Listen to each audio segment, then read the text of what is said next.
Olá, boa noite. Meu nome é Maria Kuznetsova. Eu vou fazer a segunda parte do trabalho para a disciplina Planejamento de Experimentos em Análise Multivariada, Aplicação de Análise Multivariada PLEs. Então, a análise multivariada se torna muito importante quando se trata de classificação de dados por complexidade, tipo de objeto matemático gerado, que pode ser vetor, matriz e cubo de dados. Por isso que seria importante aplicar os métodos que aprendemos na disciplina para entender melhor. Para isso nós utilizamos o software GNU Octave, e esse uso de software é muito importante quando se faz análise multivariada. Também esse fator foi importante quando fui escolher o meu artigo. Então, o artigo escolhido tem como título Análise Multivariada de Imagens na Química, um experimento para a determinação do pH de águas potáveis, dos autores Damasceno, Toledo et al., da revista Química Nova, do ano 2015. E como vocês podem ver, essa revista é brasileira. Essa é a cara do artigo. Agora está funcionando, tudo bem. E eu também fui checar os quales periódicos dela e são razoáveis, do classificação B2 a B5. Química Nova na Escola também foi a revista na qual eu tinha publicado um capítulo do livro meu sobre micro-ondas, que faz parte do meu projeto. Mas, o que acontece nesse artigo?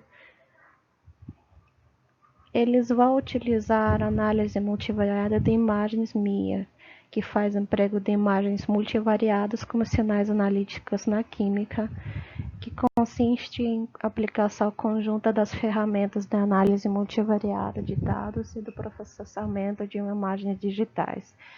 Essa metodologia usa algoritmos que possibilitem a manipulação simultânea de uma grande quantidade de dados.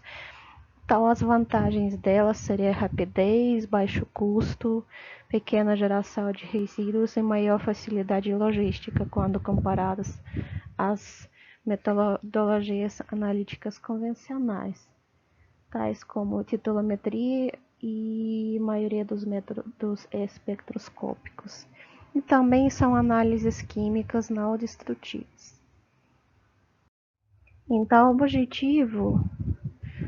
objetivo desse trabalho seria apresentar um experimento empregando MIA com metodologia analítica para que novas pesquisas possam ser utilizadas na análise de imagens digitais. Então, também seria tratamentos computacionais dos dados multivariados e a obtenção de informações das imagens digitais por meio de ferramentas computacionais de domínio público, como o emprego do software GNU Octave. E as imagens digitais de águas potáveis serão correlacionadas com valores experimentais de pH por meio de calibração multivariada empregando o algoritmo PLS. Então, do meu lado, seria avaliar criticamente esse artigo em termos de análise multivariada. Então, vou olhar se eles fizeram direitinho o PLS, o que aconteceu, essas coisas todas.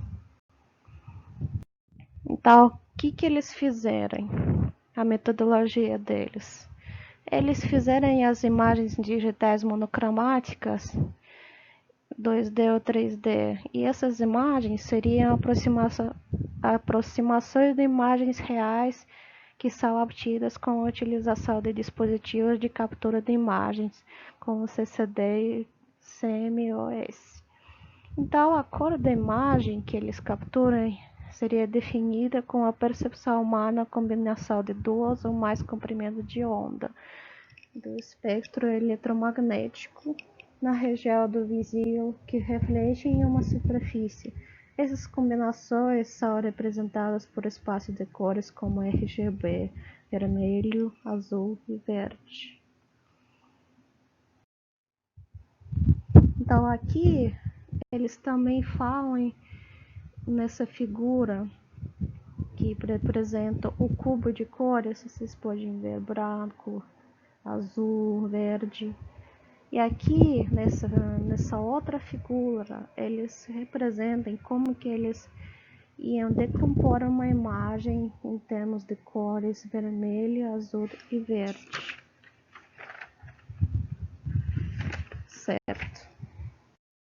Agora, como que eles fariam calibração multivariada? Esse método de calibração é da primeira ordem em que as variáveis dependentes e as independentes são transformadas em variáveis latentes. Vamos chamá-las de LV.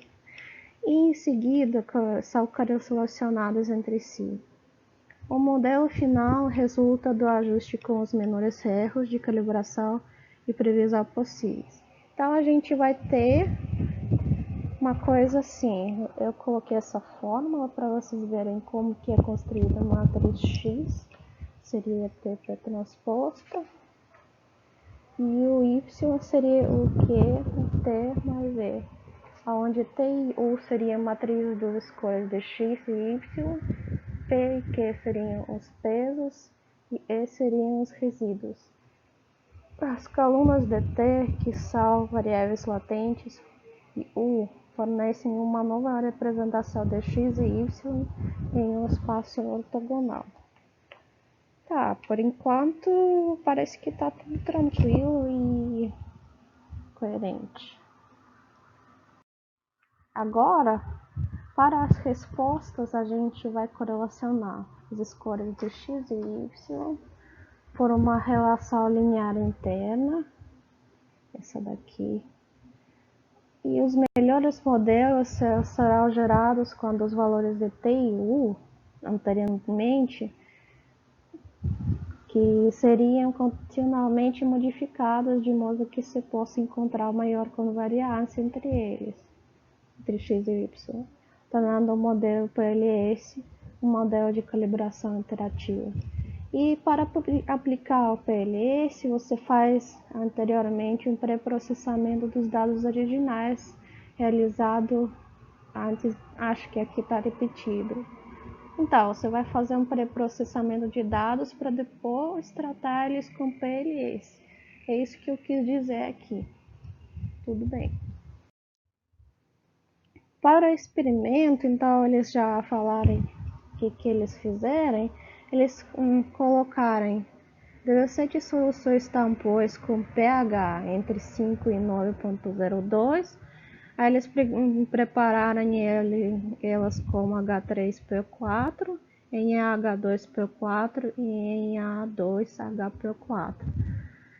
O pH de cada solução foi ajustado como adição de ácido fosfórico concentrado ou de hidróxido de sódio. E o valor final foi aferido com um pH-metro. Então, eles colocaram também que utilizaram o azul de bromotimol como indicador ácido base para ver a cor, né? Que depois eles vão fazer aquele tratamento de cores para ver como que muda a acidez ou basicidade da água. E também eles discutiram a obtenção das imagens digitais. Então, para isso, eles pegaram alíquotas de 20 microlitros das soluções tampões e das amostras de águas potáveis, obtidas para validação externa. E eles foram transferidos para uma microplaca de poliestireno de alta transparência, aquela que serve para cultura celular. Em seguida, eles foram adicionar 4 microlitros de uma solução indicadora que eu mencionei anteriormente, bromotimol, e essa placa foi colocada no centro de um scanner de mesa e acoplada com o software.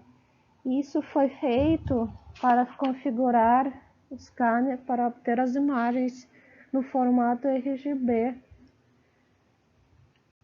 com resolução de 300 dpi. Aqui eu mostro essas imagens aqui no 4A. A gente vê essa placa de cultura contendo as amostras das 17 soluções tampões de pH entre 9 e 5, após adição de azul de bromo-timol. E essas imagens vão servir para construir modelo de PLS. E essas daqui, 10 a 12. Agora, 9 amostras de validação externa são colunas 5 e 6, essas daqui.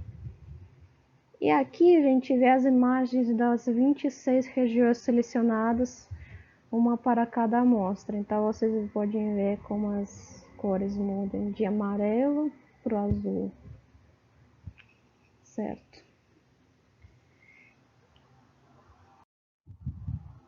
Então, o que eles fizeram?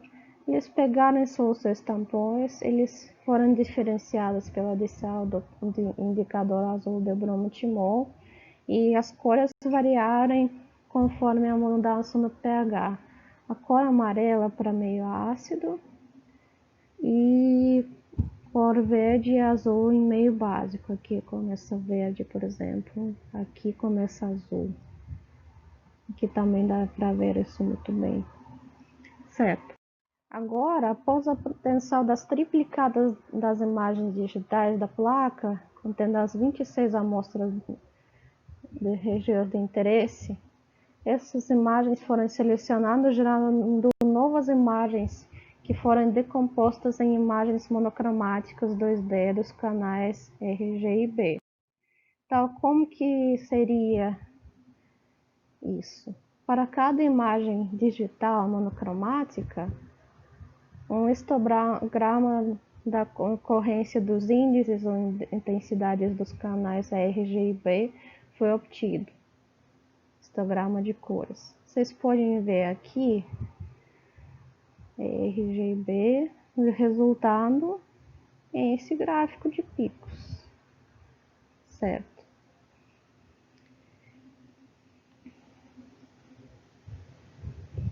Então, vamos seguir em frente.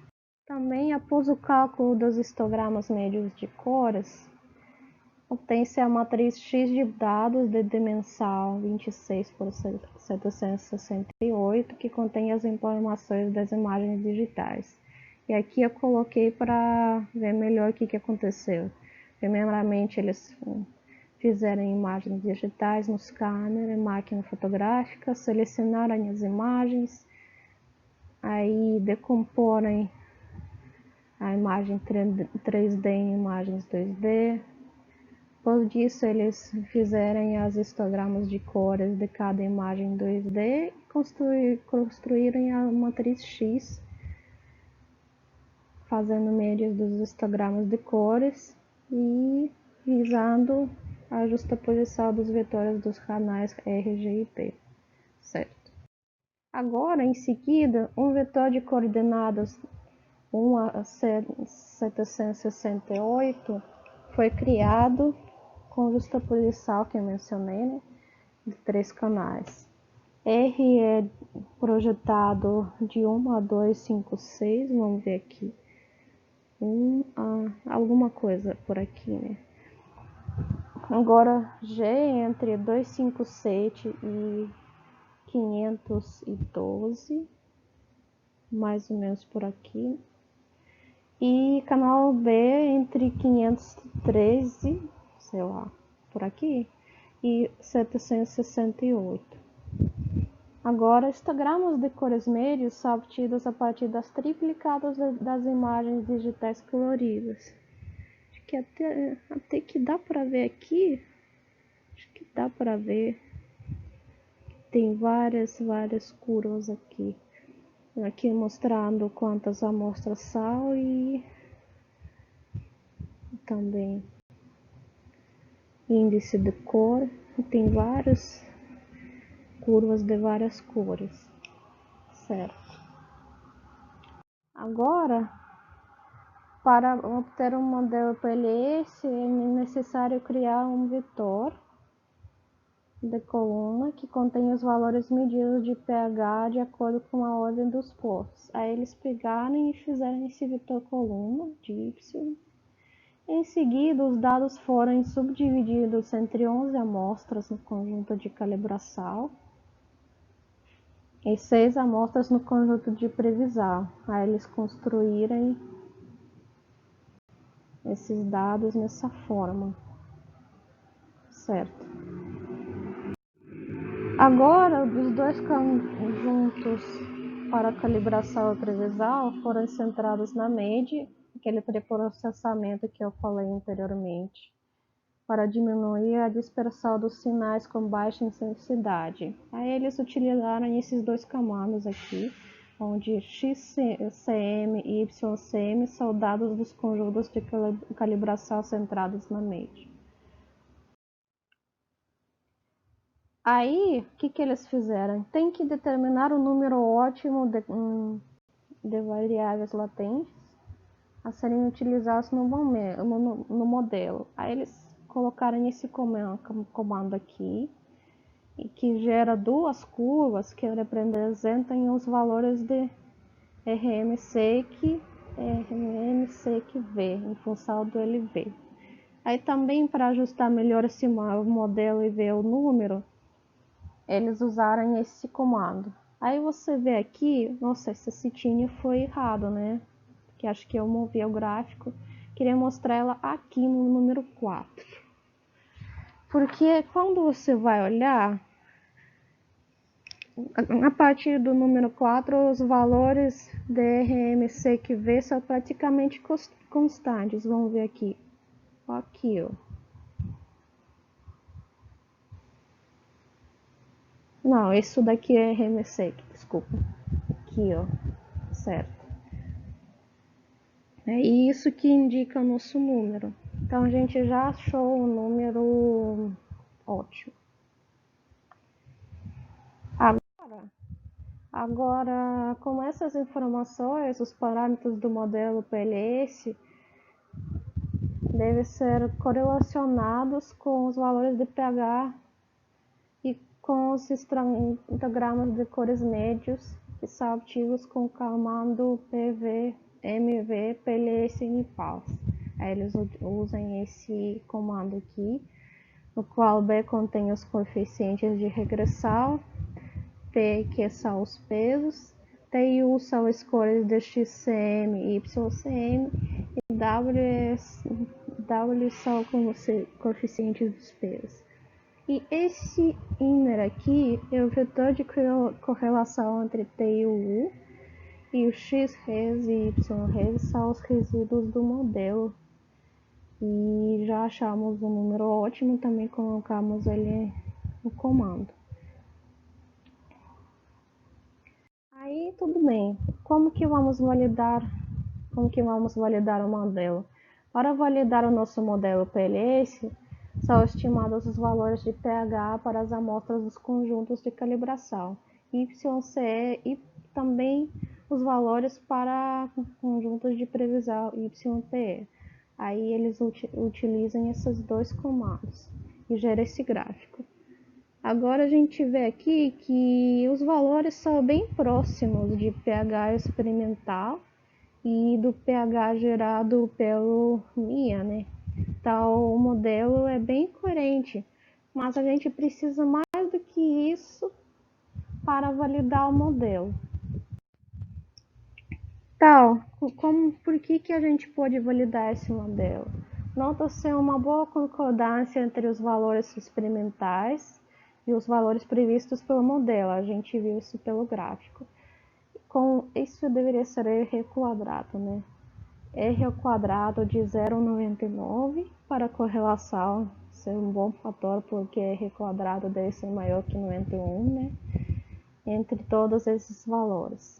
Os valores de RMSEQ e RMSEQ-V, que a gente viu no outro gráfico, para para calibração e previsão são 0,10 e 0,31. O valor de RMCP é 0,16 e R quadrado, como eu já falei, é 0,99. O RPD, que é uma estimativa da capacidade preditiva de um modelo de calibração, foi igual a 7,5.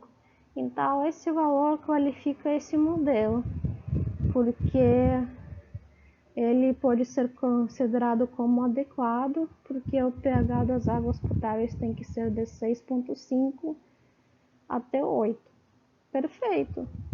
Tudo que foi falado nesse artigo parece coerente e os dados parecem, para mim, tratados de boa maneira e não vi nada incoerente aqui.